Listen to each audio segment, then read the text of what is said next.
out the other side is fine. Staples are not meant to go into your body. Right. Although So they feel a lot easier too. I mean, hey, there's a startup idea, staples for the body, specifically designed for drag performers. Hello. Bodystaples.com. Please enter... Maybe they could be sanitary. Everybody go to bodystaples.com. Please enter the code black and white to get 10% off your first monthly subscription of performance needles. Boobs for Queens is now selling staples. I would just like to take this moment to anybody who is out there who might provide a service or have a business or a product of any kind. I will advertise anything. And I will take sponsorship of any kind. So anybody, please hit me up. If you have a performance needle or staple company, if you... boobsforqueens.com, Casper Mattress, all of you, please reach out. Reach out. Allbirds. Yeah, You listen to NPR? No, I do not. What is Allbirds? Okay. Are you... Exactly. Allbirds spends so much fucking money on like the TED Talk and NPR podcasts. They're a wool God damn it. Now it's like a wool shoe, which sounds fucking awful. And I don't know I know exactly what you're talking about now. I've seen the ads for I've seen the visual ads for this. But like I don't know a single person who's bought one. I know plenty of people who have a New Yorker tote. What would that Well, those are free with the subscription, so there's a difference. But what is the benefit of an Allbirds wool shoe? It's like, do you like sweating? That sounds awful. Do you? I don't wear slippers. I cannot wear slippers because they make my feet sweat. Listen, that could be an entire topic. We could do a full hour podcast on that. But we have deviated completely away from our topic of digital drag. I do love, like, when we actually do come together on video, it becomes a complete off-the-rails disaster. Yeah. But like I said, we've got trains. Exactly. We both are people who have train experience. Yeah. We're gonna steer it somewhere. The doors are closing. Yeah, it may not be on the rails, but it's gonna land at the station. 100%. Gonna land at the station. Land, yeah, from the air or from below. We are not totally sure yet. On that note, let me go ahead and put in a really easy verbal cue for an ad break right here, so that we can recompose ourselves after it. And I'm so bad. And we're back, and hopefully on topic. Somewhere. Yep, we are back here. For the most part. And our topic is digital drag, so we're going to circle back and return to it. We were just speaking a little bit about sort of the disparity when it comes to drag race tier fame queens versus the local aspect of it, and how it's not... I mean, it's the nature of the industry that we are all trying to, like, work our way up and have to put in all of this labor to create digital drag numbers and everything, but we have cycled through 4 seasons of Drag Race in the past year, which continues to, like, culturally compound and kind of raise the standards for drag queens in general. Like, what's your take on that? Like, you have a friend in the new season of Drag Race who is a... I do. My very dear Judy. I've never used that word before. Okay. Yes, my friend Denali. She's gonna do an amazing job. I see that she's the first one into the workroom, so she has a very good chance of winning. Well, she also is the first one on all of their social media because they're doing it alphabetically, and every time they post something on Twitter, they post it in a thread. So I'm like, good for you, good for my friend. Wait, that sucks for everybody else. They should not be doing it in a thread. That's ridiculous. As if they have ever cared about, like, ascertaining the proper exposure for queens. But yeah, continue. That's to say, they're not getting paid either. Like, yes, they are making a notably larger amount of money from being on the show. Right. But they're not doing shows.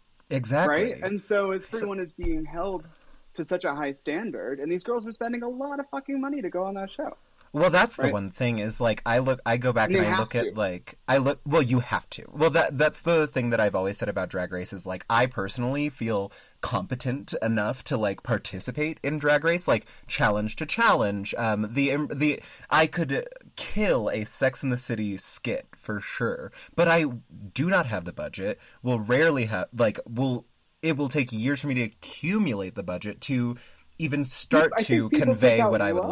like. They really do, or they take out loans, they borrow, they steal, they beg, buy, and cash in, like. And it's insane to think about how many queens have had to do that during the quarantine. Like we have UK, we have Drag Race Holland, and we have season 13, which all were filmed in quarantine, and these girls didn't have their regular bookings week to week to go off Right, of. right, and still don't. I mean, some people in the cast are traveling to do shows, and Which is that is fascinating to me. their prerogative. 100%. I too can put some saran wrap in front of my face and go into a crowd if I was feeling motivated to do so, but I'm not. Wait, so, okay, since we're talking about quarantine and 2020 drag, let's, like, what do you have you had or do you have any interest in performing in a socially distanced during COVID performance environment? Inside? Yeah. No. No. So you are not No. showing up to a bar, to a club, anywhere, period, for the No. for the last year, and you will not until we have herd immunity. Probably. Drag, yeah, I was gonna say drag for me has never been about money. It's been about fun and whether or not other people are having a good time. Right. And that really is like what motivates me. I was very lucky for the first 3 months of this year to be like, oh, I actually am making money. And I Right. actually am already almost paying all of my rent with just my show. That's incredible. That's And something that is not possible or is not extremely possible difficult for me. It's extremely difficult in many places, and Chicago, like you were in a very golden opportunity there. I'm very, very thankful for that, you know? And now that it is not bringing me joy because I can't see the joy that it's bringing others, Right. and I can't feel the energy, I can't feel that sort of like bumping around and transference of just people suspending their fucking day Yeah. and saying, maybe I'm having a bad week, a bad month, a bad fucking year. Life. But tonight, I can come to a dingy little attic and I can see the dumbest drag I will see on a Friday night. And if someone says to me, thank you, I was having a bad day and this was dumb and I'm in a good mood now. That's all I could ever fucking want. I completely agree, and that's like, and it's nearly impossible to accomplish with like the performance opportunities that have popped up in this past year, because it's like not only it's like you can't small talk, you can't sit around the bar and No. just like gab, and like your performance is already reduced. Like even the most amazing performance, It's reduced. yeah, with a mask on or any kind of obstruction is like, it's just not the same thing. Like we drag of all forms of theater, if we want to call it that, is like so. Are you trying to call me a theater kid? I'm not saying you're not a theater kid, but it's like of all forms of theater, like it is in person, in your face, and there are supposed to be inches, if not like no space between you and your audience members. And so when that's removed, like it's still drag technically, but it's like you're downgrading Right. it to essentially the level of interest as like a punk show on a Sunday at An architectural tour? yeah, exactly. That's exactly what it is. It is a bunch of 7-foot women standing for you to like stare at. It's an architectural tour, and so I've had 2 or 3 live performance opportunities within the pandemic that I was like, okay, I can go do this. Like we'll see how it goes. Nothing has ever been worth the makeup being rubbed off of my nose. Nothing has ever been worth like having to sit in the corner of a dressing room with a mask on, like alone because you can't interact in the audience. Yeah, like truly alone in VIP. That's responsible of you. It exactly, but it's like, then why? But you and I both know that the girls who are posting stuff are not doing that. Like, that's the thing, is like the people who are doing these shows regularly and who are like getting comfortable Some of them. I don't want everyone to come for me. If you need to make your money and that is your job, then that is your job. 100%. I am never going to stand. Yeah, the quick disclaimer here. I am never going to stand in between somebody in their paycheck or like try to put a damper on somebody's like creative freedom, or the way that they present that to people. There are huge issues though that need to be acknowledged as far as just like the way that people go about doing these live shows, because it's like many of the performers that I see doing these live shows, especially regularly, like the ones who have kind of settled into the rhythm of doing quarantine drag, are being real casual with the actual like social distancing aspect of it, and it just It always gets me wondering. It's like, fuck, what is the landscape of drag going to look like after this is all over? Because there's going to be this huge set of talented people who are making, who are like consciously making these really safe choices to kind of stay away from the scene, who have lost all this social capital. And then there's the set of people who took the opportunities, and good on you, good on them, whatever. That maybe are not going about them in the safest ways. I'm just so worried about what the landscape is going to look like come herd immunity in May.